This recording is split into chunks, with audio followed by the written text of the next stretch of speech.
I had this crazy professor in college. It was Professor Marcus. I hope that he could see this at some point. But I took a social psychology class with him, and he made us read this book by, I believe, one of the best social psychologists, if not the best social psychologist of all time, which is Erich Fromm. Okay, and Erich Fromm wrote this book called Escape from Freedom in like 1941, I think. And it's so cool. Like, it's such a good book. Completely changed my perspective on everything for a very long time, or forever, honestly.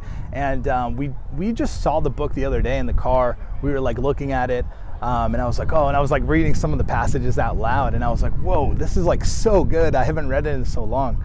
And basically the book is about the Protestant Reformation, okay? So before, in medieval times, it was like the Catholic or the Roman Catholic Church ruled the world, and everybody believed the same thing, and if you didn't believe what they told you, they would basically kill you.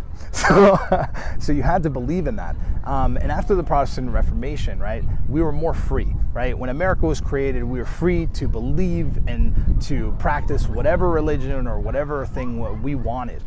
But this created the individual, and he talks about capitalism and how capitalism created the individual. Okay, so now money was more important than the caste system that you were born into. So based on money, based on capital, you could actually change your life, okay, without just being born into a certain thing that you had to live through your entire life. So back then, though, you were more connected to everybody. You felt like you belonged. You lived in the same town your entire life. And if you wanted to get somewhere else, you had to walk or take a horse, right? You couldn't like really move around the country. You couldn't even, move from country to country unless you took a ship, and that would take many, many years or decades, to do, and you probably wouldn't even make it most of the time. But because the individual was created through capitalism, this isn't a good thing or a bad thing. It's just something that you need to be aware of, right? He talks in the book, Escape from Freedom. He says you have the freedom now to believe whatever you want, but you lost your sense of belongingness with everything. You feel like you're a separate entity, okay? And so this brings a lot of fear because you're left alone. You're left alone to believe whatever you want. And so this is what creates leadership and following. This is what he says in the book, right? It's basically you have these leaders, and then you have the people that follow without really thinking for themselves, okay? The first time that I read this, it was literally shattered my mind. Like, I was like, whoa, I never really thought about this before. But he talks about how somebody would read the newspaper back, in the 40s. And then when they go to work and somebody would ask them about that topic, they would basically just summarize what was in the newspaper, right? Kind of like what I'm doing right now with what I read in the book, okay? And what's weird about this is that if you audit your life right now and you see where you got the things that you're even talking about, right? You realize that it always came from somewhere. Like, do you even have your own opinion, or did you just grab that opinion from a YouTube video? Or did you just grab that opinion, from something that you read or somebody that you looked up to, right? Or are you thinking for yourself? Are you being a leader, okay? And so, he goes into World War II and what happened there, right?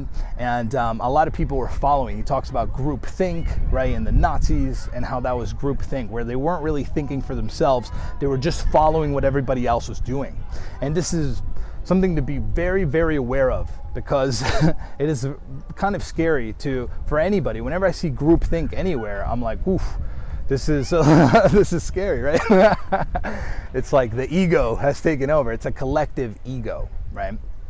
You'll see this in huge corporations too, where the more and more. So if you think about ego, right? Ego wants more and more. It believes that it will become more by having more. The more that you have, the more that you are. Is that really true? No, a lot of the times less is more. A lot of the times is taking out, and being able to be alone and being able to face the fear of being alone is going to take you way further, right, than having all of these things to distract you.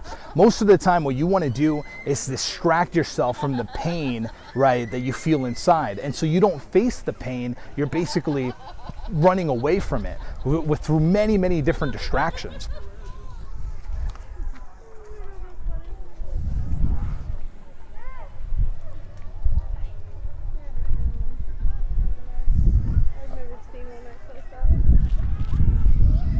sick.